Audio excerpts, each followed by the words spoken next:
Ave María Purísima, sin pecado concebida. Bienvenidos, queridos hermanos, a esta catequesis de la Divina Misericordia, donde vamos viendo la vida de Santa Faustina. Queridos hermanos, hoy vamos a reflexionar en esta catequesis en torno al numeral 1109. 1109. Sor Faustina escribe así. Y van a ver que es muy importante lo que voy a decir ahora. Pone, Sor Faustina escribe esto en el manuscrito del diario espiritual de Sor Faustina, pone 30 puntos. ¿Qué querrá decir eso? Lo vamos a ver al final. Hoy, renovación de los votos, escribe Sor Faustina. Y empieza a escribir. Apenas me he despertado, me ha envuelto la presencia de Dios y me siento una niña de Dios. El amor de Dios inundó mi alma y me dio a conocer que todo depende de su voluntad y me ha dicho estas palabras.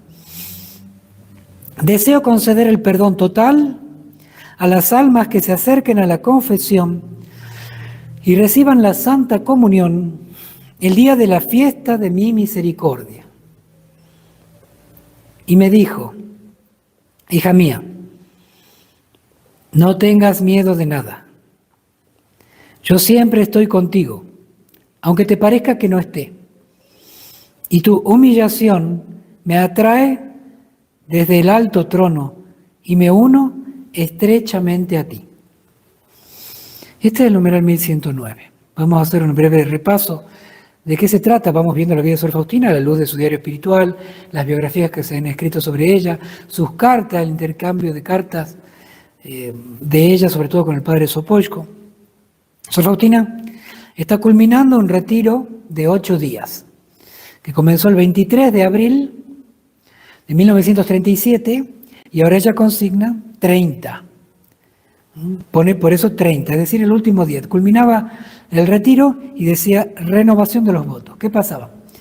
Ella, Sor Faustina, estaba en Cracovia y, como es costumbre, creo que hasta el día de hoy, hacen un retiro de 8 días allí en Cracovia y todos los que son novicias pasan a hacer los votos simples, los primeros votos.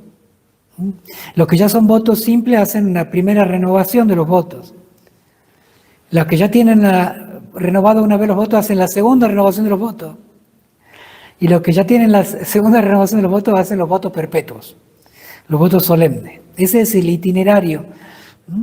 Entonces, Sor Faustina pasó por todo ese itinerario. Primero postulante, cuando viene de digamos así, de su familia o viene del mundo, entra a la comunidad, empieza como postulante de determinado tiempo. Después noviciado.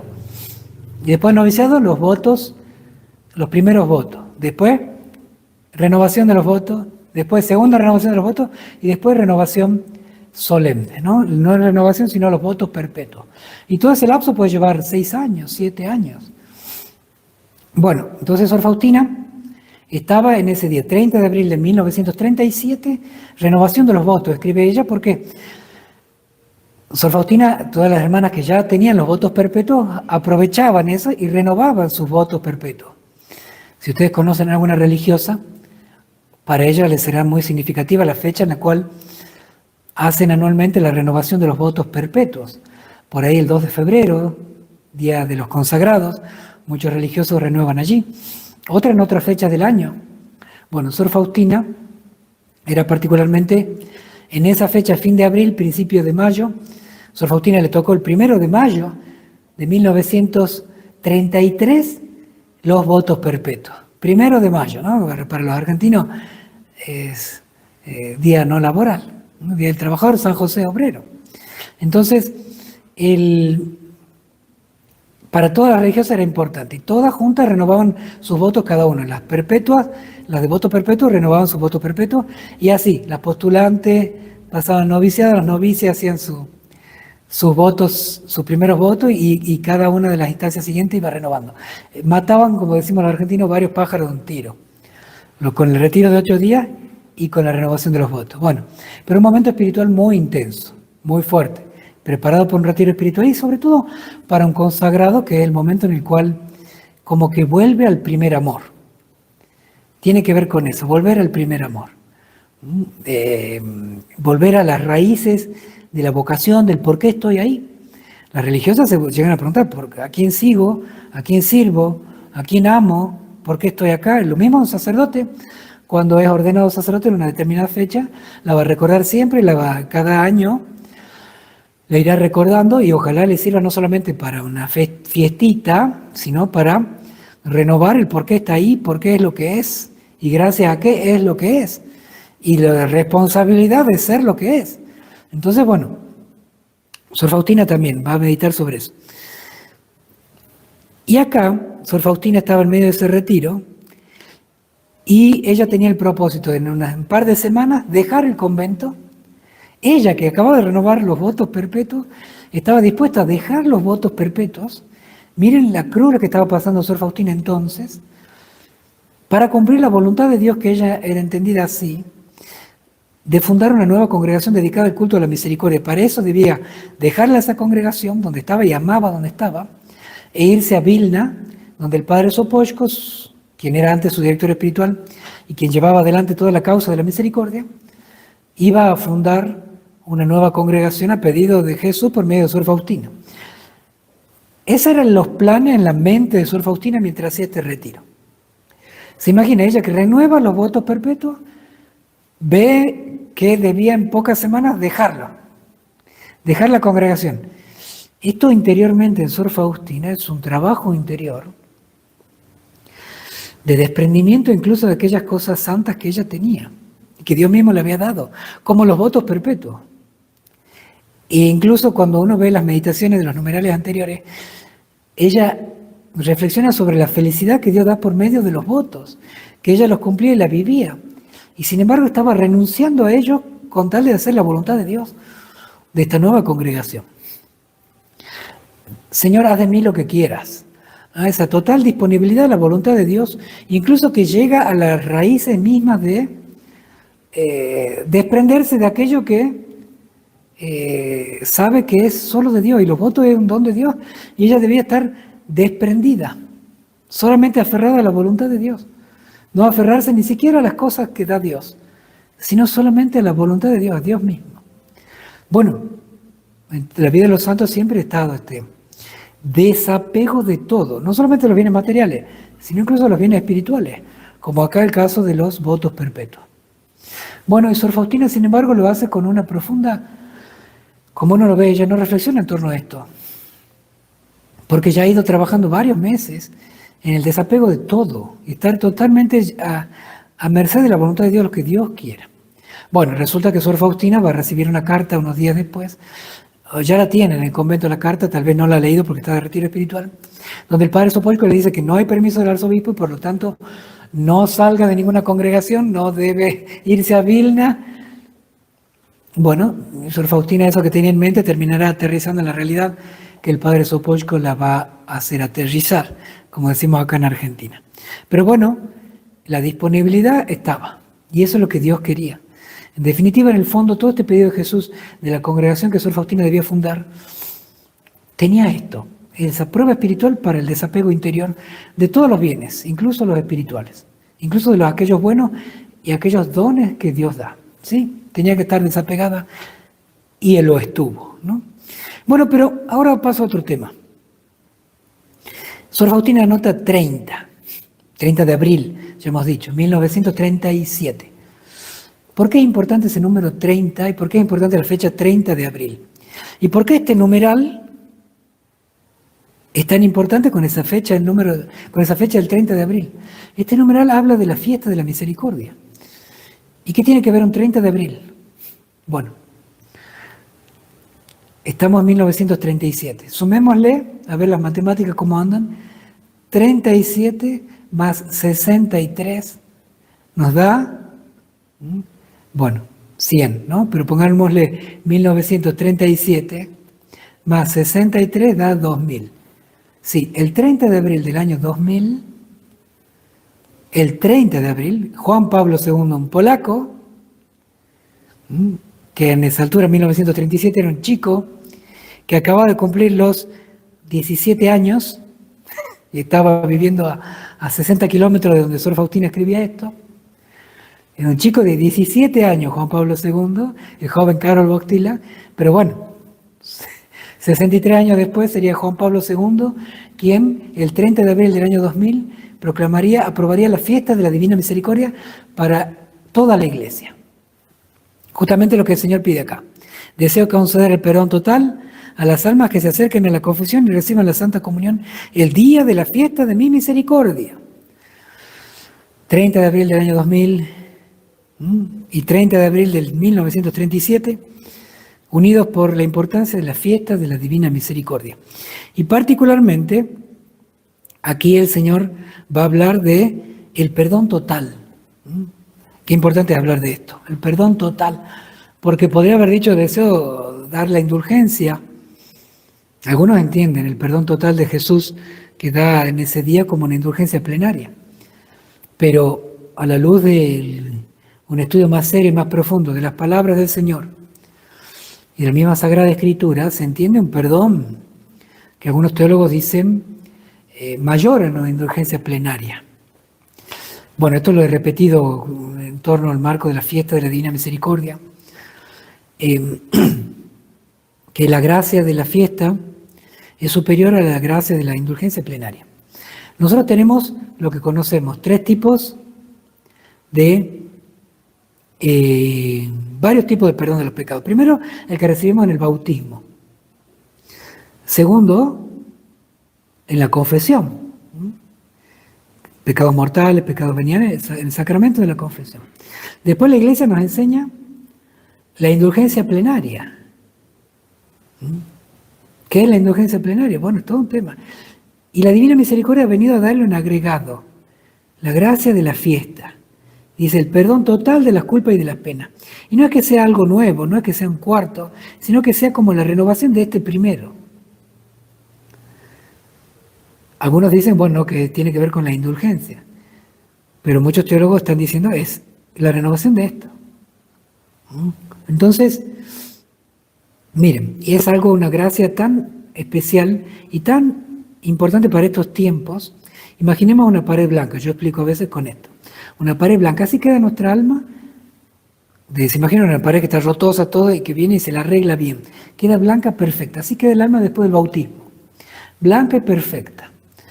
Ahora nos hacemos adultos, empezamos a crecer, empiezan nuestros pecados veniales, clavamos clavos y los pecados mortales, estacas, ¿no? Clavamos. La llenamos a la pared, o a veces algunos pecados mortales, pecados veniales. Ahora, no se puede entrar al cielo con estacas. Son los pecados mortales porque es el rechazo a Dios. ¿Cómo saco esas estacas? Si el bautismo es una sola vez en la vida. Bueno, entonces, es justamente la confesión. ¿La confesión qué hace? Cuando uno se confiesa ante el sacerdote con arrepentimiento y confiesa esos pecados mortales, sale la estaca, sale la estaca, sale la estaca. Y confesando con arrepentimiento los pecados veniales, salen aquellos clavos. Entonces, cuando uno confiesa con total arrepentimiento todos sus pecados, puede sacar estacas y clavos. Ahora, ¿qué quedan? Quedan los huecos en la pared. Sí, un clavo y una estaca producen huecos en la pared. Así lo saquemos, no vuelve la pared como antes. Entonces, bueno, esa pared hay que terminar de arreglarla. Y eso es lo que es la indulgencia, las indulgencias que da la Iglesia, el mérito de todos los santos y toda la gracia y la oración, Cristo, la Virgen y todos los santos, para llenar esos huecos. Ese sí quiere decir la purificación del pecado en cuanto a la pena.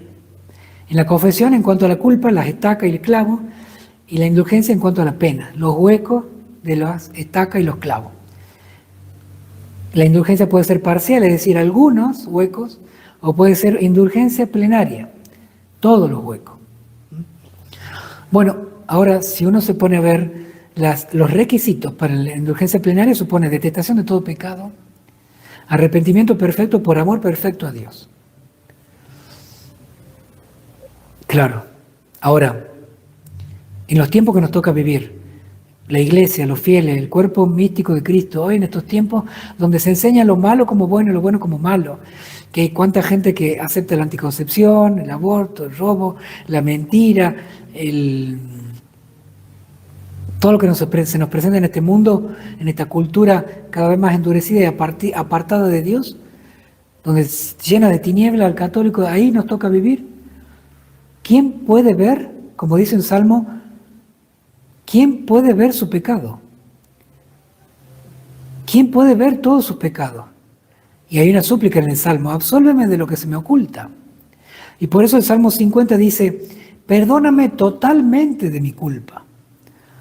Sabe el Señor que hay una necesidad de un perdón total, que el hombre no lo puede alcanzar y que particularmente esta sociedad, en estos tiempos, la iglesia, los fieles que nos toca vivir en este siglo, en estos tiempos, en estos años, con la cultura que nos toca vivir, ya que casi destruida o muy destruida la familia. Los jóvenes educados a veces en la ideología de género, sin valores familiares, la televisión, el internet, tantos vicios, videojuegos, tantos placeres con los cuales están desenfrenados porque no se los ubica con las virtudes.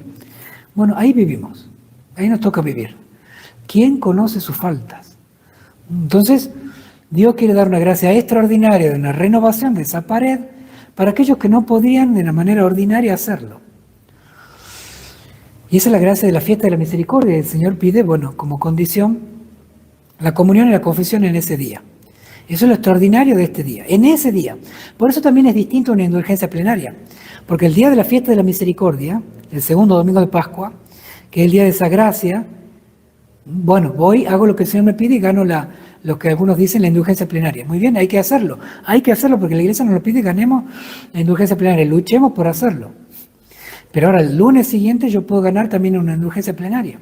Media hora de oración eucarística, lectura de la Sagrada Escritura por más de media hora, rezo al rosario completo, rezo piadoso del Vía Crucis. 4 prácticas que la iglesia da para indulgencia plenaria cualquier día del año. Bueno, sin embargo, la gracia de la fiesta es solamente ese día. Evidentemente hay algo mucho más grande que lo usual. Entonces, en ese día, el Señor pide comunión y confesión.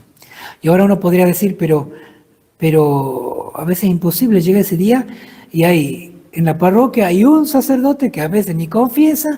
¿Cómo voy a confesarme en ese día? Capaz que ni el sacerdote puede confesarse. Bueno, hay una realidad. Si bien Jesús pide esto, en ese día, confesión y comunión, siempre todo lo que pide Jesús siempre lo hace en el marco de la iglesia. Jesús actúa con su esposa, la iglesia. De la misma manera que Jesús le pidió a Sor Faustina pintar una imagen, y el padre espiritual de Sor Faustina le dijo, tú no sabes pintar, vamos a un pintor, y así apareció la imagen, así se pintó la imagen. De la misma manera que Jesús pidió una frase en polaco, la iglesia interpretó que lo que pedía Jesús era la frase en la confianza, o sea, que sea el idioma que sea. De la misma manera que pidió una imagen y Sor Faustina estuvo contenta al final con la primera imagen, pero después se pintaron otras que el padre Sopocko aceptó y se sabía que no dependía de esa imagen, de ese texto, que Faustina pintara. Siempre la iglesia, como madre, como esposa de Cristo, da la interpretación que corresponde a los pedidos del Señor, que en el fondo es lo que el Señor pide, ¿no? Entonces, por eso es que uno puede confesarse antes. Lo importante del domingo de la fiesta de la misericordia es, si bien hay un sacerdote para confesar, voy y me confieso. Qué mejor que ese día confesarse, pero en lo común no es fácil. No es fácil. No es imposible, pero no es fácil. Entonces, la iglesia es madre y también nos dice, al menos 20 días antes, que son las condiciones para la indulgencia plenaria, estar confesado, o sea que es válida la confesión para Semana Santa, y llegar en gracia de Dios ese día, lo más arrepentido de los pecados posible, a comulgar. Y la comunión ese día es la que, de acuerdo a la confianza que tengamos en la bondad de Dios, la que nos obtiene esa gracia especial y particular que no se gana al día siguiente. Al menos en lo que ordinariamente, ¿no? Entonces, Este es el misterio de esta riqueza tan hermosa y tan bella de la cual se habla poco, pero es necesario hablar porque es tan adecuada para estos tiempos. Renovar la gracia bautismal por esta gracia tan excepcional que el Señor quiere dar ese segundo domingo de Pascua. Tradicionalmente ese día, el octavo día de la fiesta litúrgica en el Antiguo Testamento, era el día de una gracia especialísima. Bueno, y el Señor cumple con eso y da esta gracia especialísima para ese día. Así que miren cómo el Señor le daba a Sor Faustina algo que ella ni podía saber, que el 30 de abril de 1937 estaba hablando de la fiesta y la gracia que el Señor daría a partir del 30 de abril del año 2000, por medio de un papa polaco que cuando Sor Faustina escribía esto era un changuito, así decimos en Argentina, un muchacho de 17 años que vivía a 60 kilómetros al sur de Cracovia, en Wadowice, y estaba pensando que iba a ser el año que viene, terminada la secundaria, se iba a ir a vivir a Cracovia. Bueno, así Dios va tejiendo la historia, ¿no? Y bueno, luego de hablar de esto hay un pensamiento espiritual porque el Señor culmina a decirle a Sor Faustina: yo siempre estoy contigo aunque te parezca que no esté, y tu humillación me atrae desde el alto trono y me uno estrechamente a ti. Así el Señor también la fortalece a Sor Faustina en la renovación de sus propios votos como religiosa. Aunque te parezca que no esté, yo siempre estoy contigo. Recordemos eso. Y la humillación me atrae desde el alto trono. Vivamos profundamente la fe que viene no de si lo siento o no lo siento al Señor, sino de la fe de que Él está. Cuánta paz sabiendo que Él está, más allá de que si lo siento, si lo veo o no lo veo. Los varones somos si lo veo o no lo veo. Y las mujeres por ahí es si lo siento o no lo siento. Bueno, el Señor pide que bienaventurados los que creen sin haber visto, le dice a los hombres, y acá Sor Faustina, aunque parezca que no esté, aunque no me sienta, yo estoy. Entonces, y la humildad, vivir profundamente la humildad, porque eso es lo que atrae las gracias celestiales y el mismo Dios desciende a la criatura que es verdaderamente humilde.